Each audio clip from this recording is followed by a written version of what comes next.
오케스트라에서 사용되는 악기들은 저마다 자기들의 영역이 있습니다. 베이스가 제일 바이올린처럼 튀려고 하면 오케스트라 전체 연주가 엉망이 됩니다. 각각의 톤이 아름다워 보이는 그 영역과 그 분량과 정도가 다 있습니다. 그 영역과 분량과 강도를 넘어가게 되면 자신도 망하게 되고 오케스트라 연주 전체가 엉망이 되는 것이죠. 우리 귀한 찬양을 오늘 드렸는데 이 파트도 역시 마찬가지입니다. 자기 자리를 지킬 때에 비로소 그 악기의 역할이 돋보이는 것처럼 사람도 역시 자기 분수를 지킬 때에 그 사람이 돋보이는 법입니다. 에베소서 6장에 상전과 종의 관계, 즉 오늘로 말하면 상사와 부하 직원의 관계 혹은 고용주와 고용인의 관계에 대한 말씀이 나오는데 그 중에 9절에 상전에 대해 주시는 말씀이 있습니다. 상전들아 너희도 그들에게 이와 같이 하고 위협을 그치라. 이는 그들과 너희의 상전이 하늘에 계시고 그에게는 사람을 외모로 취하는 일이 없는 줄 너희가 알미라. 여기서 상전이라는 말은 노회와 종과 반대되는 개념의 단어입니다. 하지만 오늘날에는 부하 직원에 대한 상사나 고용인에 대한 고용주를 상징하는 나타내는 그러한 단어로 볼 수가 있습니다. 노예에 대한 상전, 부하 직원에 대한 상사 혹은 고용인에 대한 고용주의 공통된 특징이 하나 있는데 그들은 상대방보다 힘 있는 자리에 앉아 있다는 겁니다. 그러므로 상전이란 사람의 관계에서는 힘 있는 사람이 되고 국가 관계에서는 힘 있는 나라가 되는 것입니다. 시대를 막론하고 권력이나 물질이나 지식이나 어떤 면에서든지 더 갖고 있는 사람을 힘 있는 사람이라고 사람들은 일컫습니다. 스스로도 그렇게 생각을 합니다. 그런데 그 힘 있는 사람이나 힘 있는 나라는 거기에 걸맞는 인품과 덕을 갖추어야 합니다. 만일 그렇지 못하면 그 자신에게 불행이 되는 겁니다. 왜냐하면 그 힘을 악하게 사용하려는 강한 충동을 느끼기 때문입니다. 대체로 힘 있는 사람은 그에 비해 힘이 약한 상대방에 대해서 자기 힘을 과시하려는 경향이 있기 때문에 자신의 그 훌륭한 인품과 덕으로서 자신의 힘을 잘 통제하지 아니하면, 절제하지 아니하면 오히려 자신도 상대방도 모두가 불행하게 되는 겁니다. 경주에 가면 경주 채부잣집이 유명하지요. 관광지로 그 집이 채정되어져 있습니다. 3대 가기가 어렵다는 그 부를 400년 동안 지킬 수 있었던 독특한 그 채부잣집에 대한 가훈이 지금도 사람들의 입에 회자되고 그 관광지에 가면 그 집 앞에도 붙어 있습니다. 채부잣집의 10가지의 가훈의 내용 가운데 보면 제사는 만석 이상 지니지 말라는 것이 있고 필요 이상의 과욕을 부리지 말라는 일침이죠. 또한 여색을 멀리하고 술 마시고 주정함을 경계하라는 가운도 있습니다. 이는 모두 다 물질의 힘을 갖고 있는 만큼, 그만큼 물질의 힘이 있는 만큼 거기에 걸맞는 인품과 덕을 갖추어야 한다는 가훈입니다. 이것을 잘 갖추고 지켰기 때문에 3대 가기 어렵다는 부의 그 힘을 400년 동안 지킬 수가 있었던 것입니다. 그런데 힘센 사람이 거기에 걸맞는 인품과 덕을 갖추어야 하는 것과 아울러서 한 걸음 더 나아가서 사람이든 나라든 단체든 개인이든 힘 있는 자리에 있으면 반드시 기억해야 할 것이 한 가지 더 있습니다. 에베소서 6장 9절에 보시면 이는 그들과 너희의 상전이 하늘에 계시고 그랬습니다. 그들과 너희의 상전이라 했습니다. 여기에 두 가지 중요한 의미가 담겨 있습니다. 하나는 나의 상전은 하늘에 계신다라는 말입니다. 다른 하나는 내 종의 상전 역시 하늘에 계신다라는 겁니다. 그러므로 내 종이라고 해도 내 마음대로 해서는 안 됩니다. 내 성질대로 막대해도 안 됩니다. 왜 그렇습니까? 내 종은 내 종이기 이전에 하늘에 계신 상전의 종이기 때문입니다. 그리고 나의 상전 역시 하늘에 계시기 때문입니다. 이 두 가지 사실은 꿈속에서조차도 잊지 말아야 될 것입니다. 내가 비록 지금 힘있는 위치에 있지만 나보다 더 힘센 존재가 하늘에 있다는 것을 항상 기억하며 살아야 합니다. 내 앞에 내 종이 있지만 내 종이기 이전에, 내 힘 아래에 있는 사람이기 이전에 하늘 상전의 종이기 때문에 결코 내 마음대로 대해서는 안 된다는 사실을 기억하며 살아야 합니다. 저와 여러분들은 이 힘이라는 것이 늘 상대적입니다. 누구한테는 내가 힘센 사람이 될 수 있지만 또 누군가에게는 내가 힘없는 사람이 될 수도 있습니다. 그러므로 힘센 자리, 힘센 지위에 있을 때에 자신의 그 분수, 자리를 잘 지켜야 합니다. 이것을 기억하지 못하는 사람의 특징이 뭘까요? 자기보다 힘약한 사람을 위협하는 겁니다. 주먹으로 위협을 하고, 자리로 위협하고, 직책으로 위협하고, 무력으로 위협을 합니다. 말 안 들으면 회사에서 쫓아내겠다고, 낙천시키겠다고 위협을 합니다. 말 안 들으면 죽이겠다고, 말 안 들으면 나라를 공격해서 멸망시키겠다고 위협합니다. 말 듣지 않으면 모든 자본을 회수해 가버리겠다고 위협을 합니다. 말을 듣지 않으면 사회에서 매장시켜버리겠다고 위협을 하고, 말 안 들으면 완전히 왕따시키겠다고 위협을 합니다. 각양의 위협을 힘 있는 사람은 힘 없는 사람을 향해서 퍼붓습니다. 본문에 보시면 힘센 나라가 나옵니다. 바벨론입니다. 그 당대의 세계에서 가장 힘이 센 나라였습니다.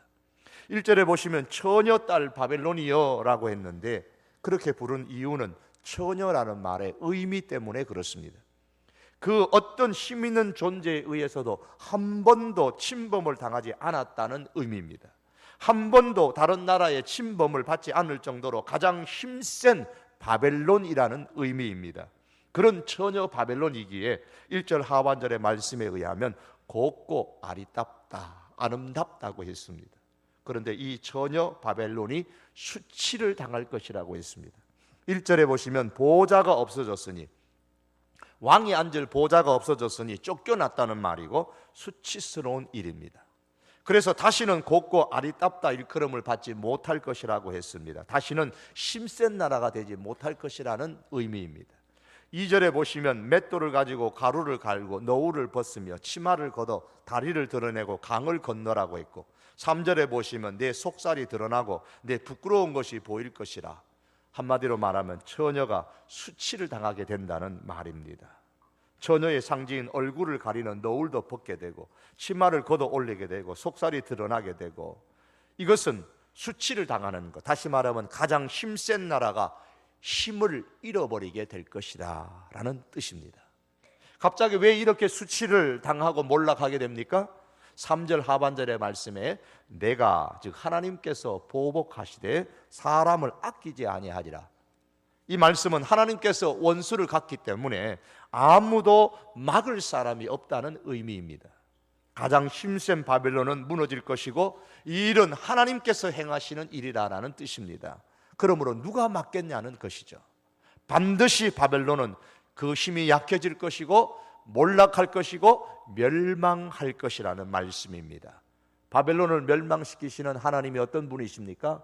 4절에 보시면 우리의 구원자는 그 이름이 만군의 여호와 이스라엘의 거룩한 이신이라 그랬습니다. 일본의 패망이 우리나라에서는 입장에서는 해방인 것처럼 바벨론의 몰락이 유다의 입장에서는 해방이기 때문에 성경은 하나님을 우리의 구원자라고 표현을 했습니다. 그리고 하나님의 그 이름은 만군의 여호와라 그랬습니다. 일찍이 다윗은 하나님을 일컬어서 만군의 여호와 이스라엘의 군대의 하나님이라고 했습니다. 하늘과 우주와 땅의 온갖 세력과 군대를 총망라하는 하나님의 통치권을 의미하는 것입니다. 이 만군의 여호와라는 이름은 왕권과 연결되어지는 겁니다. 시편의 말씀 보면 문들아 너희 머리를 들지어다, 영원한 문들아 들지어라, 영광의 왕이 들어가시리로다. 영광의 왕이 누구시뇨? 만군의 여호와께서 곧 영광의 왕이시로다. 만군의 여호와가 영광의 왕이십니다. 그래서 스가랴 14장 16절에서는 여호와는 세상의 왕이시고, 이사야 37장 16절에서는 땅에 있는 모든 나라를 지배하시는 분이십니다. 이 모든 말씀을 종합해 볼 때에 만군의 여호와는 모든 세력을 지배하는 주인이시고 전 우주에 대한 통치권을 갖고 계시는 분이십니다. 이런 만군의 여호와께서 바벨론을 멸망시키시기로 작정하셨습니다. 피할 수도 없고 아무도 막을 사람도 막을 나라도 없다는 말씀입니다. 만군의 여호와 하나님께서 또 말씀하십니다. 5절에 보시면 너는 흑암으로 들어가라. 잠잠히 앉아라. 다시는 여러 왕국의 여주인이라 일컬음을 받지 못하리라. 바벨론이 그 힘을 다 잃어버리게 될 것이고 몰락할 것이라는 뜻입니다. 왜 가장 힘센 바벨론이 이렇게 몰락하게 된다고 말씀하십니까? 서두에서 힘센 사람이 반드시 기억해야 할 것이 두 가지 있다고 했죠. 하나는 나의 상전이 하늘에 계신다는 것이고, 다른 하나는 나의 종은 나의 종이기 이전에, 즉 내 힘 안에 있는 사람은 내 힘 아래에 있기 이전에 하늘 상전의 종이라는 사실을 기억하는 겁니다. 바벨론은 이 두 가지를 다 무시하고 행동했습니다. 6절에 보시면 내가 그들을 긍휼히 여기지 아니하고 늙은이에게 내 멍에를 심히 무겁게 메었다 그랬습니다. 하나님께서 유다 백성이 불신앙의 길로 가기 때문에 바벨론에게 유다 나라를 종으로 넘겨주었습니다. 그런데 유다 나라를 종으로 삼은 이 힘센 바벨론이 이 유다를 자기 종으로만 생각했습니다. 하늘 상전이신 하나님의 종으로 여기지를 않았습니다. 그래서 바벨론은 유다에 대해서 자기 마음대로 행동을 했다는 말입니다. 그래서 그들을 긍휼히 여기지 않았고 늙은 사람 유다 백성에게 멍에를 심히 무겁게 메었다라고 했습니다. 바벨론이 유다를 자기 종이기 이전에 하늘 상전이신 하나님의 종이라고 생각하지 않은 그것이 바벨론의 죄요, 바벨론의 멸망의 원인이었습니다. 사랑하는 성도 여러분, 힘센 사람은 자기보다 힘이 약한 사람에게 긍휼을 베풀 줄 알아야 합니다. 힘센 사람의 덕목은 긍휼을 베푸는 것입니다. 그러나 바벨론은 힘센 나라였음에도 불구하고 오히려 그 힘을 약자에게 포악하게 사용을 했습니다.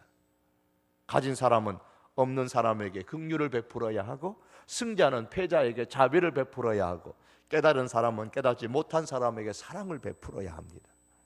성경은 말씀하기를 긍휼을 행하지 아니하는 자에게는 긍휼 없는 심판이 있으리라. 긍휼은 심판을 이긴다, 그렇게 말씀하셨습니다. 긍휼을 행하지 아니하는 사람, 긍휼로는 심판을 받게 됩니다. 그러나 긍휼을 행하는 사람은 긍휼히 여김을 받게 됩니다.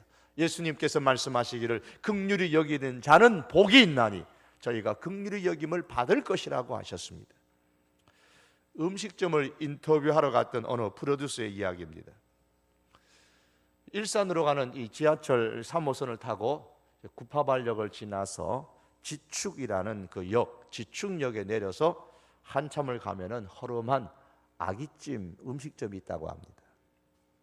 이 집에서 일하는 아주머니가 한 6, 7명이 되는데, 보통 자기 가게를 인터뷰하자고 하면 주인이 어떨까요? 자기 가게가 광고에 나오는 거니까 적극적으로 인터뷰할 거 아니에요. 근데 이 집 주인은 별로 신경을 안 쓰는 겁니다. 오히려 6, 7명의 아주머니들이 그 프로듀서 카메라 앞에 와가지고 이런저런 이야기를 합니다. 근데 어떤 얘기를 하냐면 이런 얘기를 하는 거예요. 우리 사장님 별명은 닭이에요. 닭. 그것도 병든 닭이에요. 주인이라는 사람이 일은 안 하고 한 날 카운터에 앉아서 꾸벅꾸벅 졸고만 있거든요. 일은 우리가 다 하죠. 우리가 뭘 하는지, 장사는 잘 되는지 주인은 신경도 안 써요. 이게 그 집에서 일하는 아주머니들이 그 집 주인에 대해서 할 말입니까? 그런데 그렇게 자연스럽게 얘기하는 거예요. 그런데 또 이어서 하는 말이 그거예요. 그런데도 주말이 되면은 아기 80kg가 눈 깜빡할 새에 다 팔리니까 신기하죠? 주인이 그렇게 신경을 안 쓰는데도 다 팔린다는 거예요. 이런 가게를 봤냐고. 그러면서 일하시는 아주머니들이 힘을 주면서 그 프로듀서에게 이야기를 했습니다. 그 비결이 뭘까 궁금해하던 차에 그 중에 있던 한 아주머니가 이렇게 말합니다. 제가 이 말은 꼭 하고 싶습니다. 우리 주인 언니, 우리 주인 사장님은 정말 고맙다고요. 남편 죽고 집은 빛에 날아가고 애들이랑 오갈 데 없을 때였습니다. 그때에 그 언니, 아니 사장님이 저를 불렀어요. 아무 생각 말고 자기 말대로 하라고. 그러면서 전세금을 손에 쥐어줘서 짓고 하라 그랬어요. 여기 일하시는 아주머니들 모두 다 우리 주인 사장님에게 크고 작은 도움을 다 받은 사람들입니다. 승자가 자비를 베풀었고 가진 자가 긍휼을 베풀었습니다. 긍휼히 여기는 사람은 긍휼히 여김을 받습니다. 사랑하는 성도 여러분, 하나님께서 내게 뭔가를 축복해 주셨다면 그에 걸맞는 믿음을 소유할 수 있기를 바랍니다. 내 종이기 이전에, 내 힘 아래에 있기 이전에 하나님의 종이라는 사실을 기억하고 가진 것을 힘이라고 과시할 것이 아니라 나보다 못 가진 사람에게 자비를 베풀고 긍휼을 베풀고 이긴 사람은 나에게 진 사람을 멸시하지 말고 긍휼의 손을 베풀고 많이 깨달은 사람은 깨닫지 못한 사람에게 업심 여기는 것이 아니라 품어주는 그런 긍휼을 베푸는 내 믿음의 그 분수를 지키는 자리에 우리가 있기를 바랍니다. 바벨론은 그것을 못했어요. 또한 바벨론은 자기 상전이 하늘에 계신다는 사실을 무시했습니다. 7절에 보시면 내가 영영이 여주인이 되리라, 바벨론의 말입니다. 8절에 보시면 나뿐이라 나 외에 다른 이가 없도다. 10절에도 똑같은 말이 나옵니다. 나뿐이라 나 외에는 다른 이가 없도다. 바벨론은 자기가 세상의 영원한 주인인 것처럼, 상전인 것처럼 자기 힘만 믿고 착각하고 살았던 겁니다. 이것이 바벨론의 죄예요. 사랑하는 성도 여러분, 우리의 상전은 하늘에 계십니다. 내가 뭔가를 했을 때에, 내가 뭔가를 가졌을 때에 나와 비교되지 않을 정도로 내보다 훨씬 더 많이 갖고 계시는 하늘 상전이신 하나님이 계신다는 사실을 우리가 기억해야 됩니다. 내가 뭔가를 깨달았다면 우주의 모든 이치를 알고 계시는 하늘 상전 하나님이 계신다는 것을 아셔야 됩니다. 그 앞에 내가 깨달은 그 무엇을 자랑하겠습니까? 내가 뭔가에 대해서 이겼다면 온 세상의 통치권, 권세를 그 손안에 갖고 계신 하늘 상전이신 하나님을 우리가 기억할 수 있어야 합니다. 가진 사람과 승자와 깨달은 사람은 자기 위에 만물을 지배하시는 하늘 상전이신 하나님이 계신다는 사실을 알고 그 하나님을 가질수록, 이길수록, 깨달을수록 더 찾고 더 감사하며 살아갈 수 있어야 합니다. 그렇지 못하는 것은 바벨론의 죄를 우리도 반복하는 것입니다. 나의 상전이 하늘에 계신다는 사실을 잊어버린 사람이 어떤 행동을 할까요? 바벨론이 내 상전이 하늘에 계신다라는 사실을 잊어버렸을 때에 어떤 행동을 했을까요? 오늘 본문의 7절의 이하의 말씀에 나오는데요, 7절에 보면 그들의 종말도 생각하지 아니하였다 그랬습니다. 자기 종말 생각하지 않았습니다. 어떻게 될런지 생각 안 했어요. 8절에 보면 사치하고 평안히 지내며, 이 말씀은 마음 놓고 향락을 누렸다는 뜻입니다. 8절에는 또한 나는 과부로 지내지도 아니하며 자녀를 잃어버리는 일도 모르리라. 이 말씀은 자기 힘만 믿고 자기 미래를 과신했다는 거예요. 나는 망하지 않을 것이라는 거예요. 그래서 결코 내 아내도 내 왕비도 안 죽을 것이고 내 왕자들 공주들도 안 죽을 것이고, 즉 나는 망하지 않는다는 겁니다. 10절에 보면 내 지혜와 내 지식이 너를 유혹하였음이라. 바벨론은 당시에 최고의 점성술과 천문학의 기술을 갖고 있었습니다. 그래서 자기 지혜와 발달된 과학의 지식을 의지했다는 뜻입니다. 12절에서 너는 젊어서부터 힘쓰던 주문과 많은 주술을 가지고 맞서보라. 자기 실력, 자기 재능만 믿고 문제를 해결하려고 애쓴다는 거예요. 13절에는 내가 많은 계략으로 말미암아 피곤하게 되었도다. 자기 미래를 알아보려고, 문제를 해결해 보려고 머리를 싸매고 온갖 계략을 세웁니다. 자기 능력만 믿고, 실력만 믿고, 자기가 가진 힘만 믿고 말입니다. 그 결과가 어떨까요? 해결이 안 되는 거예요. 9절에 보면 한날에 갑자기 자녀를 잃으며 과부가 되는 이 두 가지 일이 내게 임할 것이라. 나는 결코 과부가 되지 않을 것이고, 나는 결코 두 자녀를 잃지 않을 것이라고 했는데, 이 두 가지 일이 한날에 다 이루어진다는 거예요. 멸망한다는 말씀이죠. 그래서 11절에 보시면 재앙이 내게 임하리라, 11절에 또 손해가 내게 이르리라, 11절에 파멸이 호련히 내게 임하리라. 재앙이 임하고 손해가 이르고 파멸이 호련히 갑자기 너에게 임한다 그랬습니다. 그런데 이 사실조차도 모릅니다. 왜 재앙이 일어났는지 그 근원조차도 알아내지를 못합니다. 12절에 보시면 하나님이 말씀합니다. 이제 너는 젊어서부터 힘쓰던 주문과 많은 주술을 가지고 한번 맞서 봐라. 혹시 유익을 얻을 수 있을런지, 혹은 놀라게 할 수 있을런지. 내게 그렇게 자랑하는 힘센 그 실력이 있느냐? 과학의 기술이 있느냐?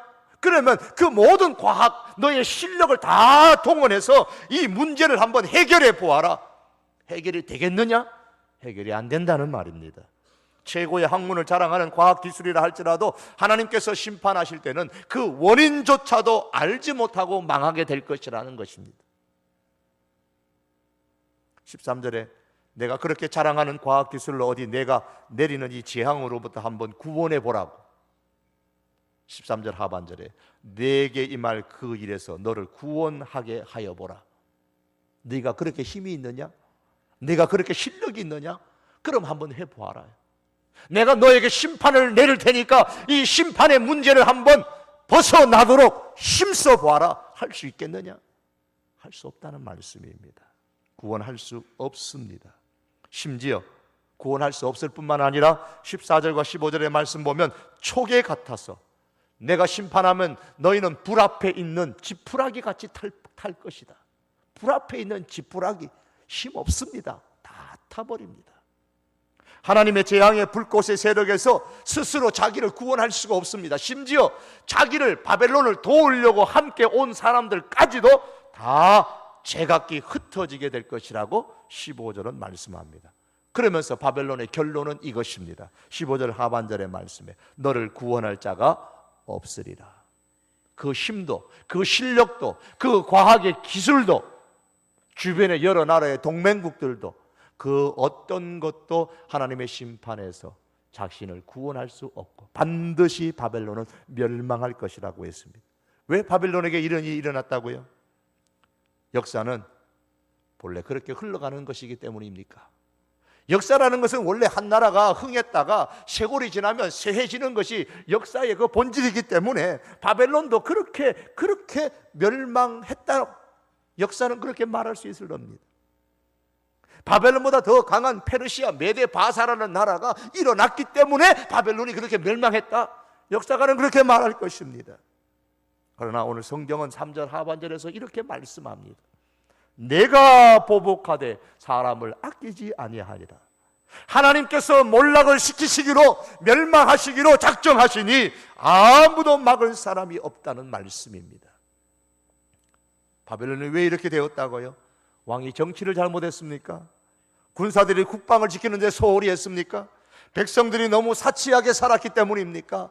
그것들이 멸망의 겉으로 드러나는 작은 이유가 될 수 있을 것입니다. 그러나 하나님은 바벨론의 멸망의 직접적인 원인을 말씀하시기를 내 상전이 하늘에 계신다는 사실을 너희가 잊고 살았기 때문이다. 내 종이기 이전에 하나님의 종이라는 사실을 잊고 마치 자기 종인 것처럼 막대하며 살았기 때문이다. 그래서 내가 너희를 멸망시킨다라고 하나님이 말씀하십니다. 한마디로 말하면 바벨론이 자기 분수를 지키지 못했기 때문입니다. 하나님께서 주신 바벨론의 그 위치가 있는데 그 위치에 걸맞는 존재가 되지를 못했기 때문입니다. 바벨론이 너무 자기 자신만 믿고 분수를 넘어서 자기 자리를 지키지 못했기 때문에 하나님으로부터 멸망을 받았던 겁니다. 말씀을 맺기를 원합니다.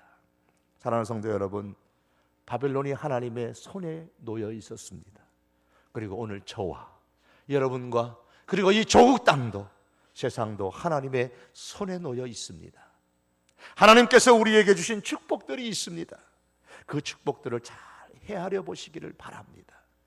그래서 내가 하나님께로 받던 그 축복이 무엇인가를 헤아리고 그 축복에 걸맞는 믿음을 소유하여서 내게 주어진 그 자리에서 나의 분수를 잘 지키며 사십시다. 우리가 지켜야 할 분수가 뭡니까? 우리가 지켜야 할 자리가 어떤 자리입니까? 내 상전은 하늘에 계신 하나님이시다. 하늘에는 나의 상전이신 하나님이 계시다는 이 사실을 우리가 잊지 아니하고 사는 것입니다. 내 힘 안에 있는 사람이라고 할지라도 내 힘 안에 있기 이전에 하나님의 힘 안에 있다는 사실을 알고서 우리가 사람을 막대하지 아니하고 오히려 하나님의 마음을 헤아려서 하나님의 마음을 가지고 그들을 대하는 것입니다. 하나님은 그런 나라, 그런 가정, 그런 개인을 결코 모른 채 하지 않으십니다. 사랑하는 성도 여러분, 내 상전 하늘에 계십니다.